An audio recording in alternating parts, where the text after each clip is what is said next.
আসসালামু আলাইকুম।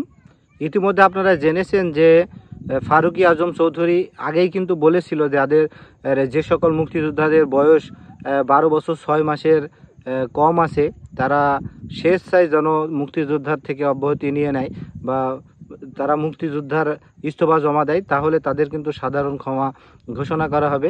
স্বেচ্ছায় যদি না হয় তাহলে তাদের বিরুদ্ধে আইনগত ব্যবস্থা নেবে। তারই প্রেক্ষিতে আসুন একটু শুনে নেই সে মুক্তিযোদ্ধা বিষয়ক মন্ত্রণালয় থেকে যে নিউজ হয়েছে সেটা সম্পর্কে। 12.5 বছরের কম বয়সী 2111 জন মুক্তিযোদ্ধা তালিকা থেকে বাদ যাবে বলে জানিয়েছেন উপদেষ্টা ফারুকী আজম। দুপুরে সচিবালয়ে এক সংবাদ সম্মেলনে তিনি একথা জানান। উপদেষ্টা জানান, বর্তমানে ভাতাপ্রাপ্ত মুক্তিযোদ্ধার সংখ্যা 2,08,050 জন। এদের মধ্যে মন্ত্রণালয় থেকে ভাতা পান 1,96,454 জন, আর মুক্তিযোদ্ধা কল্যাণ ট্রাস্ট থেকে ভাতা পান 11,596 জন।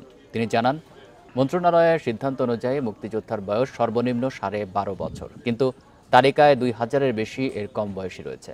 সে কারণে তাদের মুক্তিযোদ্ধা তালিকা বাদ দেওয়ার সিদ্ধান্ত নেওয়া হয়েছে।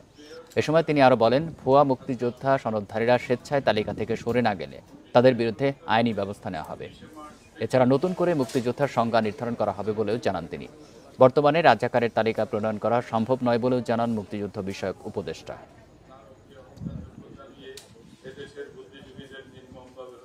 12 বছর 6 মাস নির্ধারণ করা হয়েছিল। এর নিচে যে সমস্ত মুক্তিযোদ্ধা, যে সমস্ত যারা মুক্তিযোদ্ধা হয়েছে তাদেরকে বাতিল করার ব্যাপারে সিদ্ধান্ত হয়েছিল।